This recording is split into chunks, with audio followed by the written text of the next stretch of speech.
Hello and welcome to episode 261 of Retro Encounter, RPG Fans' weekly podcast of many topics. I'm Mike Sollosi, and today's topic is Finding Paradise, a 2017 indie game made by Freebird Games and Gao.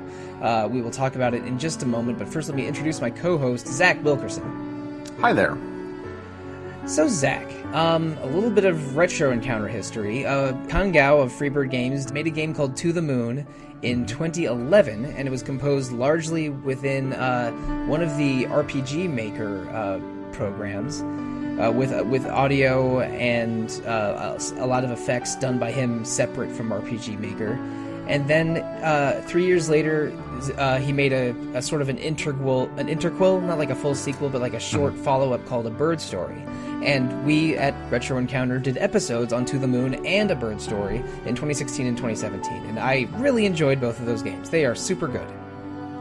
Yeah, I mean, I played To the Moon for review at the beginning of this year, in January, I think. Oh, was there a new port for maybe Switch or PS4? Yeah, and I'd actually played the PC version immediately before, and I will say that I, in anticipation of this podcast, pulled up To the Moon on Switch again, and the controls there are really bad, so if you have the opportunity, play it on PC.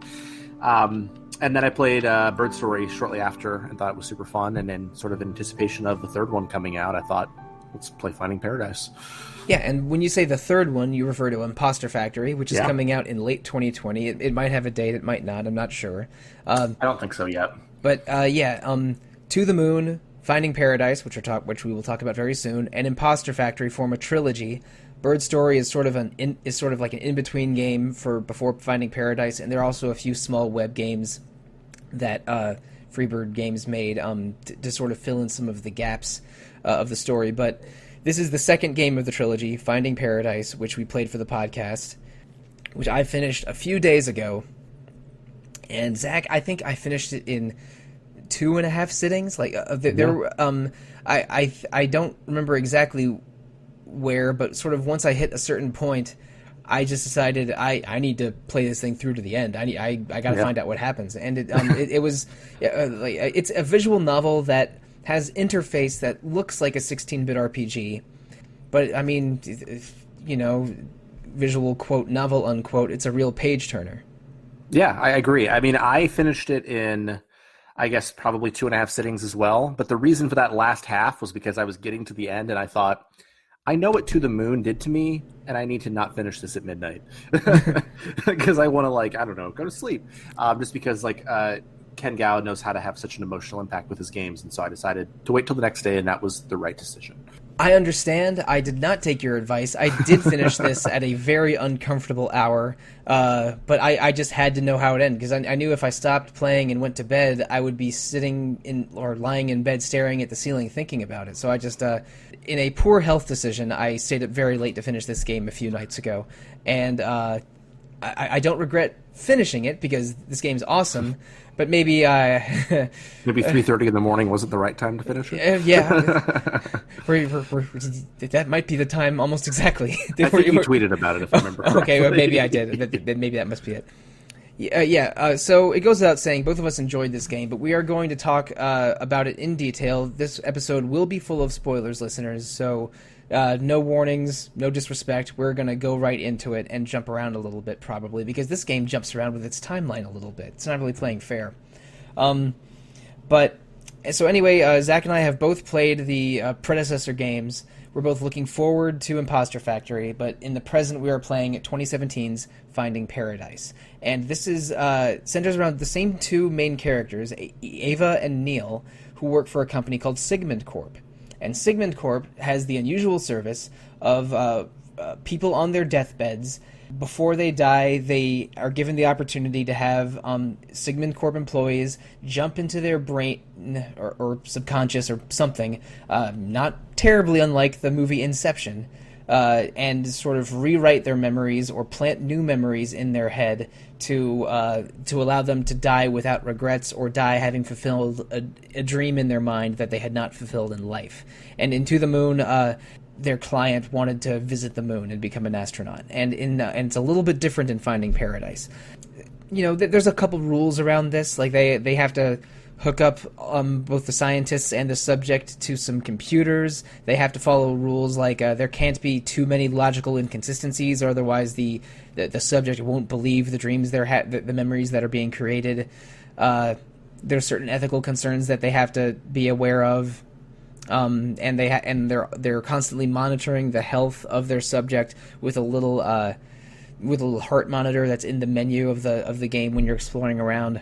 And in general, they go from more recent enemies further back into the subject's past, and they have to explore around, solve small puzzles, and find memorable objects called mementos in order to travel further back. So there's a gamification of this memory diving that they do, and that's the bulk of the game. So, Zach, having played To the Moon and this, what do we think of? Just sort of broad strokes questions. Like, what do we think of the premises of these games, and how invested we are in SIgmund Corp and its employees? I mean, I think in terms of the premise, I think that the reason that these games work so well for me is because of Ava and Neil and their interplay. Obviously the premise being you go into people's memories and you change something about their life to make them realize their dreams. It has its own problems, which I think this game explores pretty effectively. But I love just sort of the interplay between the two of them, and how it takes what could be oftentimes kind of a slog of a narrative and makes it kind of goofy and fun at the same time. Yeah, Ava's a little bit more straightforward, and Neil is a little bit more abrasive. And they both have jokes. They both have idiosyncrasies. Neil makes light of the situation and even mocks or taunts Ava at times. So I think that in general, Ava is a little bit more principled, and Neil is a little bit more of a jerk. And there's also the sort of the side thing of Neil is suffering from some kind of illness that gives him occasional pain and requires him to take medication. And it comes out later in the game that Neil had tampered with the equipment that they're using at sometime prior to the events of Finding Paradise. So there's multiple agendas. The characters really feel like they have personality and are interplaying off of each other. And they break the fourth wall with humor a little bit, but never in a way that feels too obnoxious. These characters feel like real speaking characters. Mm-hmm. Yeah, no, I agree with you, and I'm not sure that I would qualify Neil as a total jerk. I mean, I think that he's kind of a jerk, but he's also so ridiculous. I love that he calls out ridiculous I don't know words as he's breaking the mementos sometimes, and that he seems to sort of enjoy his job in kind of a weird way. To me, that I don't know, that just kind of works for me as I'm playing it, and again, I think that, given the nature of the stories that Gao likes to tell, I think he manages to hit a really interesting sort of tonal level using characters like Neil that makes it more playable. Because otherwise, these are so sad that it would be hard to spend even the 5-6 hours in a row like we have. Yeah, and Kan Gao, when he was making To the Moon, which I think he is being opted into either a TV show or a movie. I think it's a movie. Yeah. He at least sold a script to some studio, which good for him. That's impressive. Mm-hmm. If my memory serves, he wrote To the Moon because sometime in the 2000s, his grandfather died, and he was very close to his grandfather, and his grandfather speaking about the what ifs and regrets of his life really affected Kan Gao, and he wrote this game as a way of interpreting grief and regret in a way that I think also reflects his voice. I think Kan Gao is this funny person who will make light of certain situations as a defense mechanism, but also respecting the subject and sort of what he wants to do. I think that the humor and the real poignant moments and the creativity of Finding Paradise's script is reflective of the creator itself. And again, he made it To the Moon almost all by himself. And Finding Paradise has a large number of other people in the credits especially helping with certain visual effects. And Finding Paradise is just a much more mechanically sound and I think visually impressive game than To the Moon was. Mm-hmm. like this is a little bit of an auteur kind of indie game, and it's very appreciated. I think I thought the writing was so strong, both the sort of comic highs and the tragic lows. It's like I teared up a little bit at the end of this game and To the Moon because of just how touching they get. Yeah, and I think that it becomes more touching because he manages to hit that tonal balance. That, as you're saying, like that sort of like auteuristic tonal balance that is very much him. You could compare it to lots of indie movies, I suppose, in terms of what he's doing, but I think that he manages to strike that balance actually a lot better than I think some of the more well-known indie movies that I think sometimes don't hit it as well. So yeah, I agree with you. I also teared up, not as much here as I did with To the Moon, which we'll talk more about later, but I agree with you. Yeah, I mean, not to generalize too much, but like when you think of big studio movies versus indie films or AAA video games versus indie games, the AAA version will always feel more expensive or more crafted, and the indie version will almost always feel more human. Because like sort of like the bigger and better a video game is, the more you're sort of aware it's a video game. And even though Finding Paradise and To the Moon look like 16-bit RPGs, I don't know, the dialogue hits so well that I sort of believe in these characters more than I do. I don't know what's a big expensive RPG I played recently. Persona 5, which is a beautiful, expensive RPG with characters that are very well written and feel human, but not in the same way that they do in Finding Paradise. Like, this is an indie game, but with like the good versions of that stereotype. Mm-hmm. Yeah, I agree with you. I mean, even some of the better ones, like I was thinking of like I was playing around a little bit with Trails of Cold Steel 3 recently, and even there, I think the characters there are strong and they're great, but they're still not nearly as human as the ones here. Yeah, it's like in Trails of Cold Steel, I finished Trails of Cold Steel 2 a month or two ago. They're likable characters, but they are clearly anime characters. Mm-hmm. And in To the Moon and Finding Paradise, it's like, yeah, they're video game characters, but there's a very... I mean, the tone of this game is so personal that it really resonates. Okay. But well, let's get into these characters a little bit. Eva and Neil are the SIgmund Corp employees, and their client this time is a man named Colin. And Colin is an elderly man. His wife, and he has a wife named Sophia and a son named Asher. And when they speak to Colin in his subconscious, he's a little bit hesitant at first, but he tells them that try to make his memories more fulfilling, like and see if they can give him fewer regrets, but don't change too much. And which is surprising to Eva and Neil because they're not used to a request so vague, and they're not used to a request saying them not to change much. So I think at first they aren't really apprehensive. They're a little confused but intrigued. They're like, all right, let's just go back into this guy's subconscious and see what we can and see what we see kind of approach, which is it's different from To the Moon, where the wish of the client was very explicit. Mm-hmm. It's funny because like before you even get to talk to Colin or get to kind of go into his memories, you're walking into like his home, and like someone at the front desk says like, "Oh, you guys must be from SIgmund Corp. He's up on the second floor. He probably deserves to feel better." And I was like, "What is this game?" And I thought it was going to go in a different direction, like that maybe Colin would be like a not very nice person.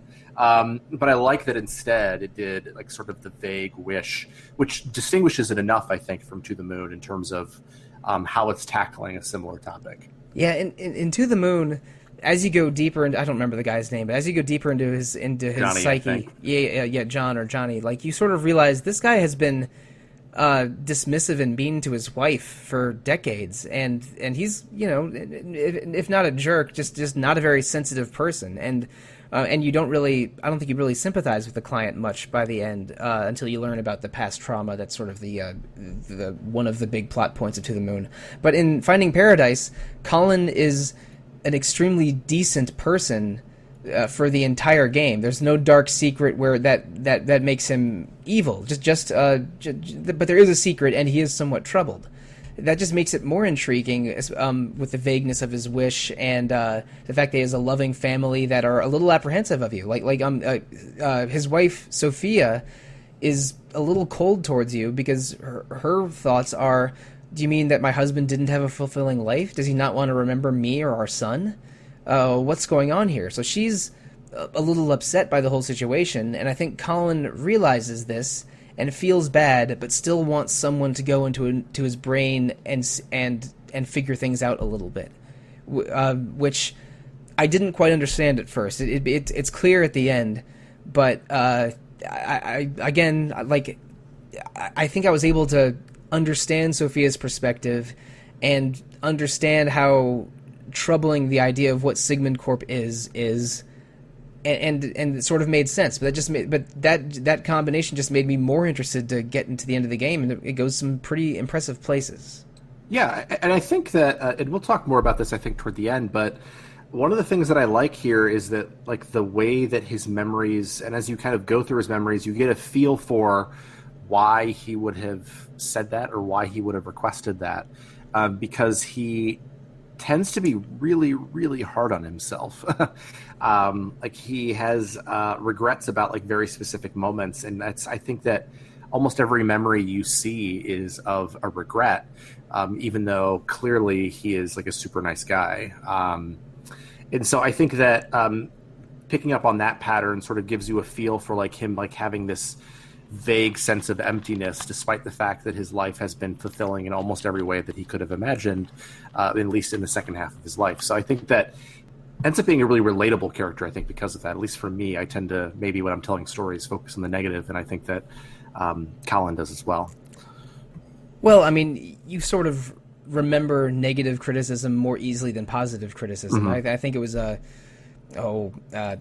think it was, I was listening to an episode of Freakonomics where they talked to sociologists, and they mentioned that it almost takes 4 good memories or four good things to happen to equal the sort of emotional weight of one bad memory or one bad thing that happened.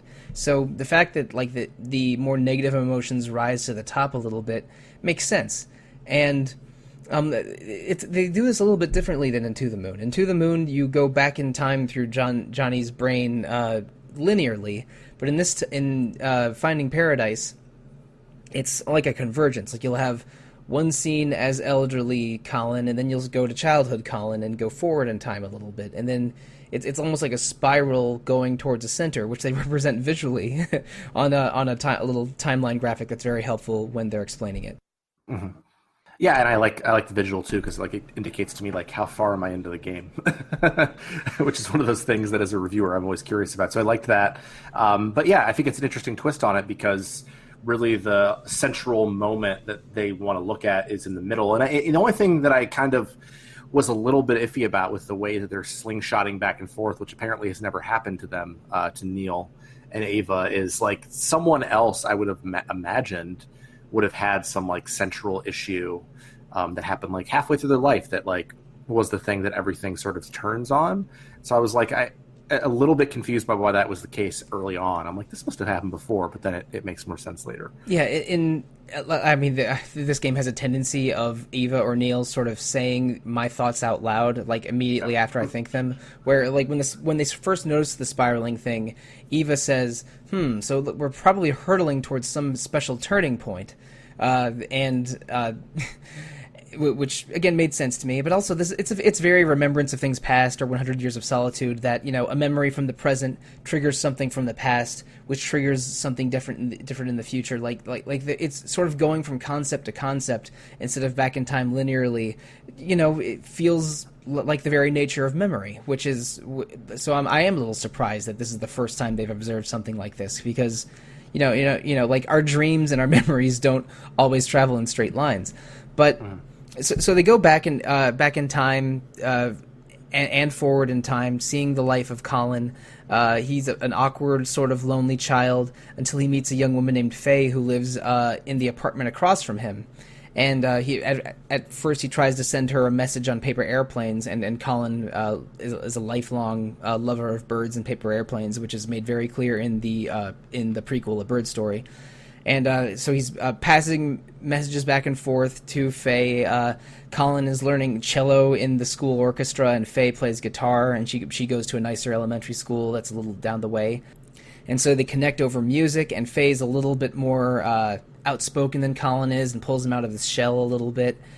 And so Colin and Faye grow up together, and but Faye is not in the scenes with Colin where in the second half of his life, where you see him you see him in middle age with his wife Sophia, and you see his son Asher grow up in reverse.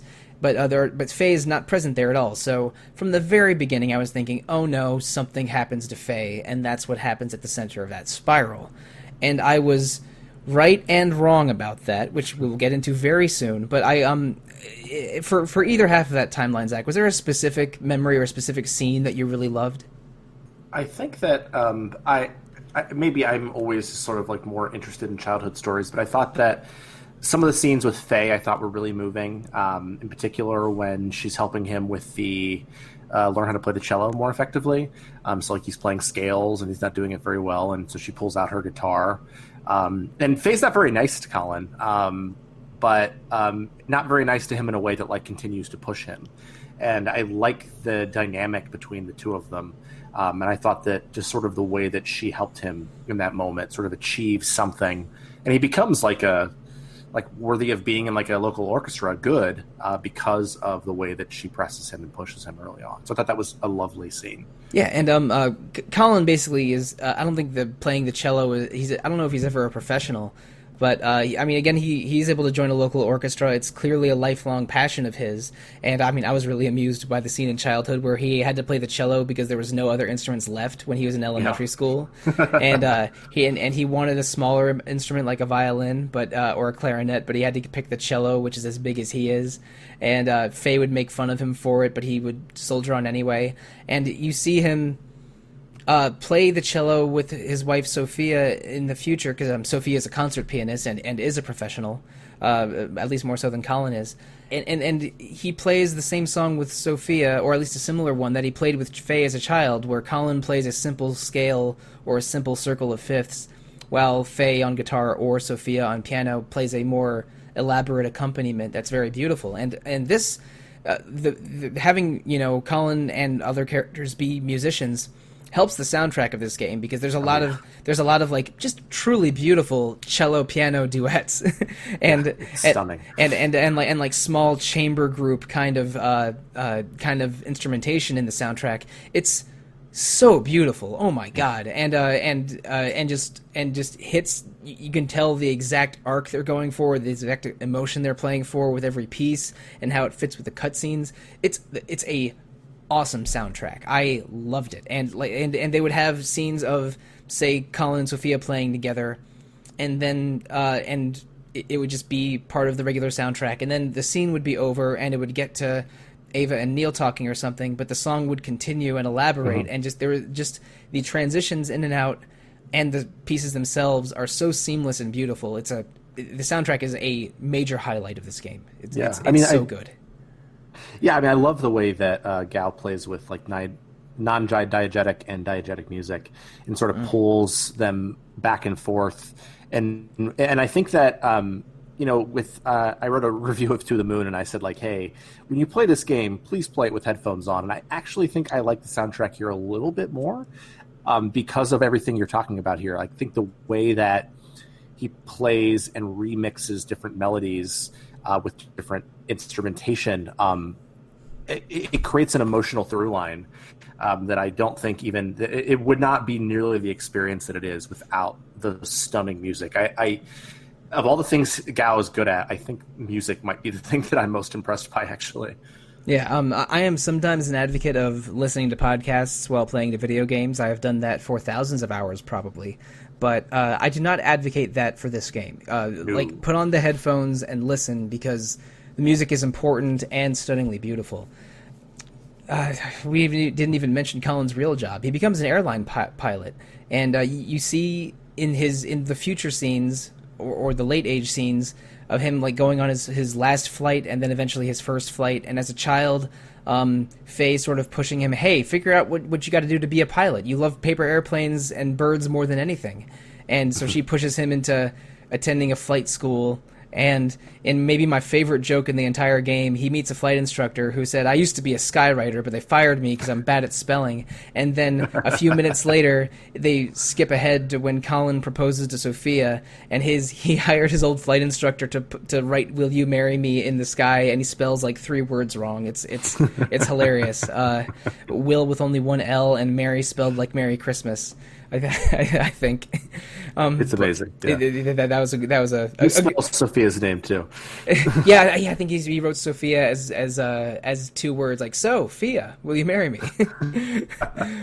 Again, that's a joke that only takes about a minute, but it's a great joke. Again, the timelines sort of converge right around where Colin goes on his first date with Sophia. And Faye is going like, "Hey, ask her out. I know you're interested in her." And but on all the scenes with Sophia, Faye is nowhere to be found. So converges at a moment where Asher takes his, I think it's his final flight at his little flight school, because the airport's about to close down. The airport where he did all of his hours of training. So he's just sort of like a final flight, and I'm like, and my first thought is, oh no. He's gonna crash and he'll survive, but Faye won't. And then my second thought was what the actual truth was. I'm not gonna say I was a genius and predicted the twist of this game, but I noticed enough hints that I kind of figured it out as it was happening. So do you want to get into it, Zach, or do you want to? Yeah, I mean, go ahead. Yeah, Faye is Colin's imaginary friend. She exists only in his mind. That's why all of the scenes with Colin and Faye are either just the 2 of them alone, or her sort of not interacting with him while he's interacting with others. Mm-hmm. You know, the thing I think that gave it away to me, and I kind of figured it out earlier, is he gets hired at the airport, I guess the miniature flight school airport that is run by the family, and I like all the Godfather references. I thought were really amusing. Oh yeah, when they were doing that. There's a scene early in the game where he's watching The Godfather on TV as a child, when he's probably a bit too young for The Godfather, and probably skip ahead. Probably the owner of the flight school was just wearing a mafioso kind of suit and tie and hat, and so his memory conflates that with the movie. So it's like. There's even a "on the day of my daughter's wedding" kind of like line or something. You asked me to be your flight instructor, and it's kind of delightful. It's I'll make you an offer. You won't refuse. Like things like that. So it's and the soundtrack is not quite the theme from The Godfather, but kind of close. So not quite Nina Rota, but it's there. Yeah, just a sort of a reference joke that I thought worked very well. But she's like hanging out there constantly while he's working, and she's just like laying down like in the airport, and I'm like, this seems a little odd. So at that point I was like, all right, I think that given the nature of this, that she's probably his imaginary friend. But it didn't bother me that I called it beforehand, because they end up doing such interesting things with the imaginary friend angle afterwards. And when they figure it out, because I mean, Eva and Neil do figure it out. I think they wonder, like, is he schizophrenic or is this a hallucination? I don't think that's the case. I think Colin was just a very sort of introspective, lonely, imaginative boy who created the friend because he didn't have any friends and missed his bird friend from a bird story. And so he sort of made Faye to help him, to have it, so he had a partner to practice his scales with, and so he had someone to talk to when he was home alone all the time. And she pulled him out of his shell. It was almost a way of his subconscious prodding him to act out a little bit. It was. I don't think he was schizophrenic, which is, I suppose a reasonable idea you could have about this game, but which I don't quite believe in. And they reached a point where he's dating Sophia. He's becoming more of a professional. He becomes a professional pilot where he doesn't really need Faye anymore. And sort of the arc of his life. Before the SIgmund stuff happened, is he grows up with this imaginary friend, and then right around he starts dating his future wife, his imaginary friend leaves. And then the turn happens, because right where right around that center point where Colin goes on his final test flight, Eva and Neil are trying to figure it out, but they can't break the final link to go deeper into Colin's mind. They're a bit of they've hit a bit of a wall. Ava disappears into Colin's psyche. You control Neil freely for a while and can jump between his memories in almost like a little world map for a while, without much success. And Neil realizes that the obstacle is Faye, and they've encountered. This is my interpretation here. They've encountered the memory of Faye in Colin's subconscious, and she's resisting this. She does not want to be erased. Oh, I don't think that's interpretation. I think it's text. I mean, they don't realize at that moment, because they think that it's like some regret over a lost love for a long time, and they're the game sort of sets you up to think that a little bit. I think that very clearly she is resisting the notion of being removed from his memory, because they think that by removing her will get rid of all of Colin's regrets, which obviously is not what the reality of the situation is. Yeah, and the scenes with Faye battling Neil and Ava, but mostly Neil, because it's a one-on-one with Neil for a while, are really amusing. They enter two of my favorite arcade genres, fighting games and 2D shmups, for some rare gameplay that is not walking around talking to people in these games. And Faye has brown hair, and some of her motifs are like firing lasers or birds at Neil, which is I think that maybe Colin conflates his memory of the bird with his imaginary friend, so Faye has some brown bird-like qualities to her, so Neil fights Faye unsuccessfully, and it reaches a point where they're worried that Colin might die, and Eva and Neil will either accomplish nothing, or they'll die when Colin dies in the real world. So there's a bit of a crisis moment. They manage to contain and defeat Faye, but like Neil has sort of a moment alone with Faye that the player doesn't see, and they sort of reach a compromise.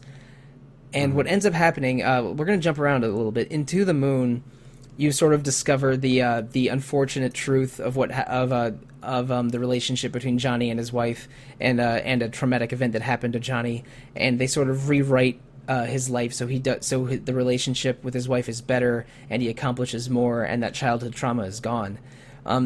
In this game, basically Neil negotiates with Faye, and at the last moment, there's a bit of a RPG final boss moment where they fight Faye in a scene that is a little bit reminiscent of Kefka in Final Fantasy VI.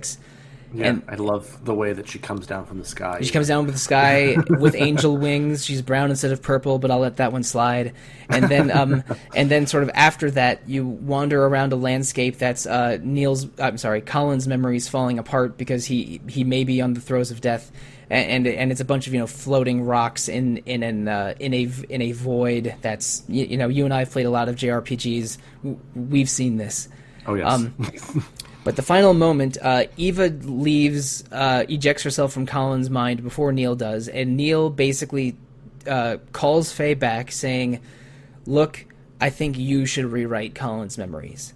And Faye is a little surprised, but accepts. And then Neil leaves, and just before the credits, you see what Faye does, and she preserves Colin's entire childhood. She does not delete herself, and then in the second half of his life, instead of all those regretful scenes that we saw, like of him, getting into arguments and like failing to land his final flight smoothly, you see more scenes of celebration that are hinted at in the game, but never, but never shown. Like we see, we don't see Colin and Sophia's wedding in most of the game, but in the final scene that Faye is rewriting, we do, and we find an old soccer ball in the attic of their apartment, which is a pretty large apartment. I think that apartment would have an absurd rent if it was where I live. I'd like to live there. I live in an expensive area, so I'm always impressed when I see livable houses anywhere.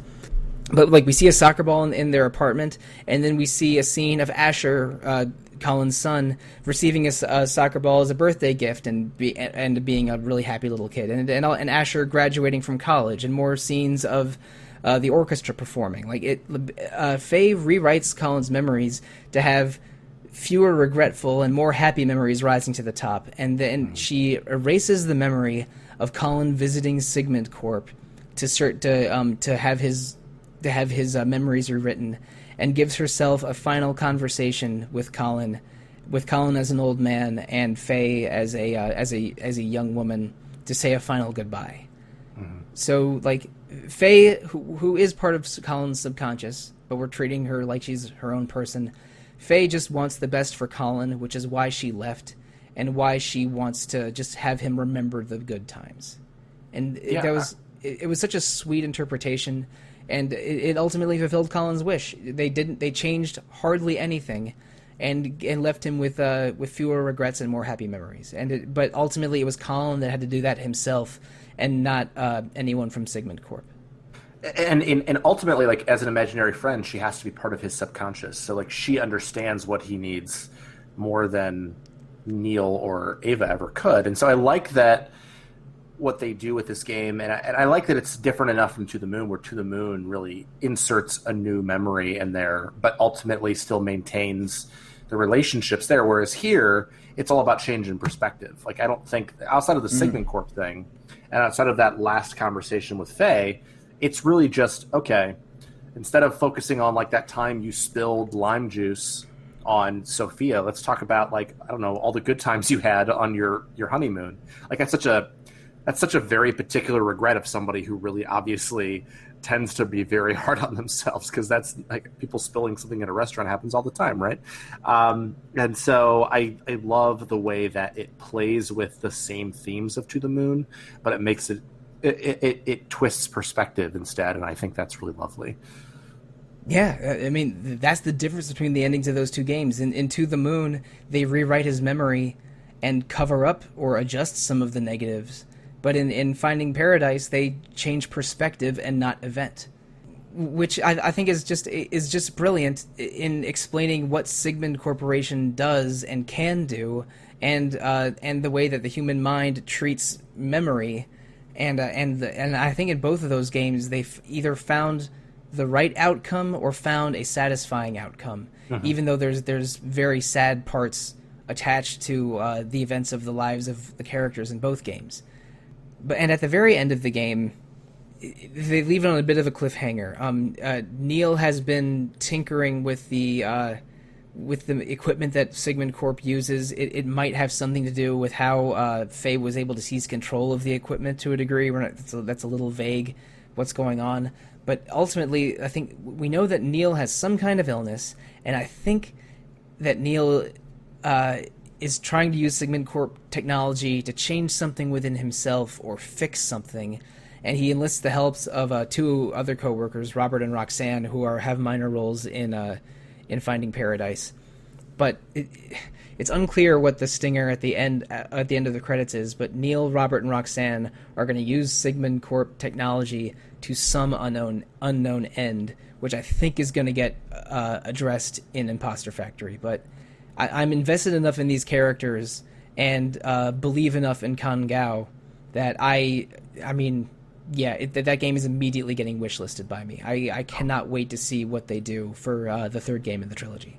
Yeah, I mean, it's fascinating because I until you mentioned it, like the fact that Neil is ill, which I knew, but I didn't make that connection that, like, maybe one of the things that he's doing is trying to manipulate the machines to be able to do something with him. So it wouldn't surprise me if the subconscious that we're in Game 3, and that would certainly be a change from the first two, would be Neil's memories. I think that could be really interesting. It could be Ava or Robert and Roxanne entering Neil, or them using the technology to do something else. But I think it has to do with Neil being ailing somewhat. But other than that, I have no insight. I am gonna go into that game probably mostly cold, like I did with To the Moon and Finding Paradise. I usually don't shy away from spoilers, but for this one, I figured it'd be more fun not to look it up ahead of time, especially since it's not a very long game. I think To the Moon and Finding Paradise are both around 5 hours, and A Bird Story is around 90 minutes. So like if the price is right, then it's a 100% recommended from me. And Yeah, like the whole game, I was either intrigued or feeling exactly the emotion that they wanted me to feel. It's a beautiful, beautiful video game story.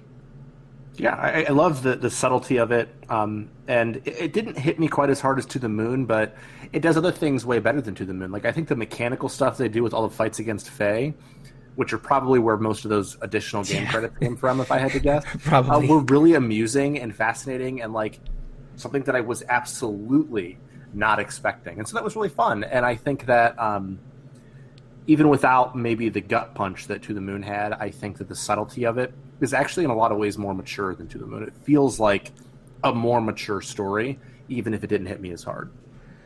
I mean, both of those games hit me hard with their most poignant story moments. But Finding Paradise, I think it incorporated music a little better, and treated the ideas of memory and regret in more. I don't know if mature is the right word, but more just a more interesting, more nonlinear way. That I just thought I thought that Finding Paradise was overall a more impressive package than what To the Moon was, and I would recommend playing To the Moon first, but you can enjoy Finding Paradise on its own, but this is just a good series. It's again, like, I remember thinking A Bird Story felt like a really good silent movie. While Finding Paradise just feels like just a great indie movie with characters that could not exist outside of video games but feel like real human characters. I had so much fun. I had so much fun playing this. I'm glad that you suggested it for the podcast, Zach, because you suggested this as an episode a month or two ago in anticipation of Impostor Factory, and because we'd already covered To the Moon and A Bird Story, and the timing was perfect. Now I am way more excited for Impostor Factory than I was before playing this game. I'm ready to roll on it. Oh, me too. I mean, I had played To the Moon and I played A Bird Story and listened to the episodes, and I thought, I'm going to make Mike play Finding Paradise for the podcast, so I have an excuse to do it. Yeah, you did. It was a good idea. So yeah, I mean, this is a recommendation from both of us. I think the version of Finding Paradise that I have owned for a few years now didn't come with a soundtrack, and I'm going to go find a way to buy the soundtrack because that was so impressive to me. But speaking of making Mike play things, next week we are playing Final Fantasy X-2 for the month of November. We're doing 2 episodes on it. I need to get back to that thing immediately after we're done recording here because I'm still in Chapter 1, and I got to get some more hours into that thing before I can start talking about playing dress up with parts of the cast of Final Fantasy X.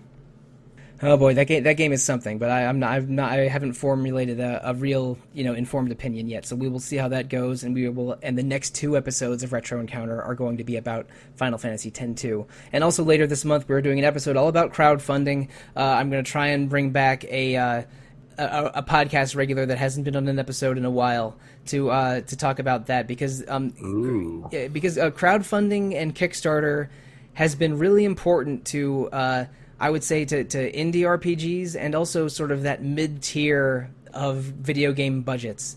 I think I know who you're talking about. Now I'm really excited for this episode. Yeah, you were checking the Google Doc or some Trello messages or something. No, I really wasn't. I just right now I'm like, oh, I know who that is. Yeah, but anyway, we're gonna do an episode and talk about a lot of different indie RPGs and crowdfunding and Kickstarter projects later this month because there is a lot of material to go over there that I'm really excited to get into. But also, I can talk about December. Why not? We're only a month away. Tales of Phantasia hits its 25th anniversary in December. It came out in December 1995 for the Super Famicom. And to celebrate that, we are doing a special episode all about Tales of characters. And because I miss playing fantasy football, we're going to do another fantasy draft. It's going to be a Tales of Fantasy draft similar to the Final Fantasy draft from last year, but with Tales of characters, and I'm bringing a few enthusiastic Tales of fans on the podcast with me. That's going to be in early December, and later in December, I mentioned at the beginning of this episode that we played To the Moon as sort of an indie games month for Retro Encounter. That was in 2016, and then we had another indie games month in 2018, early 2018, I think January or February. And so we're going to do an Indie Month the 3rd for December 2020, and it's going to be the entire oeuvre of Supergiant games. We're having 1 episode on Bastion, 1 episode on Transistor, and 1 episode on Pyre in December. And I've played Bastion and Transistor, but not Pyre, so I'm going to very, very enthusiastically explore or re-explore the Supergiant Games lineup for next month. Indie Month 3, not quite the same as Indie Months 1 and 2, but I'm really looking forward to it. Zach, thank you so much for talking about Finding Paradise with me. It was a total delight playing this game in, again, only 2.5 sittings. Yeah, absolutely. I mean, I had a great time with it. It exceeded my expectations. I usually expect a sequel to let me down a little bit, and it did not. Yeah, my expectations were either met or exceeded the whole way through. And listeners, I hope that your expectations were met or exceeded in this episode. Thank you so much for listening. If you want to interact with the podcast or send us a suggestion or a message, the best way to do so is to email retro@rpgfan.com.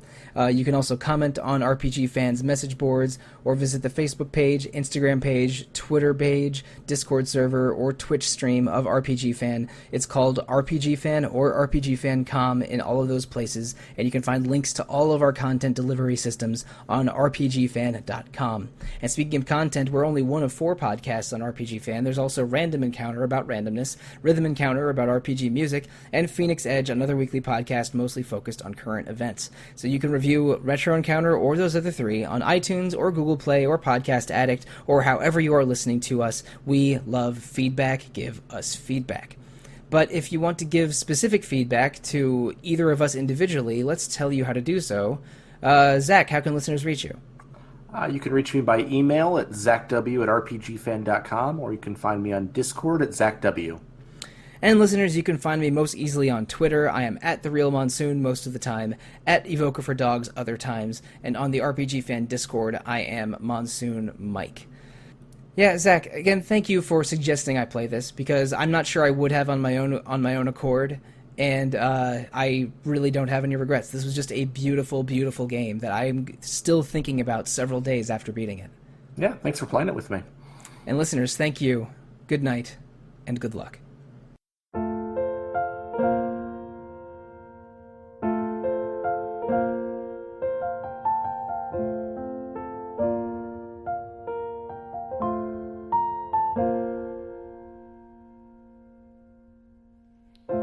I never stood up very tall.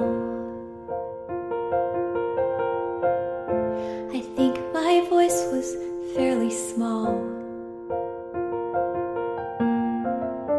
But there were times I'd want to shout, though my thoughts weren't sorted out. So I'd stumble and I'd fall. I learned to fly because of you. So if you left, I could go too. And everything you saw in me, that's what I wanted to be. Did I make it after all? All the grass on the other side, is it only greener in my mind? I'd still want it the same, because trading my yesterday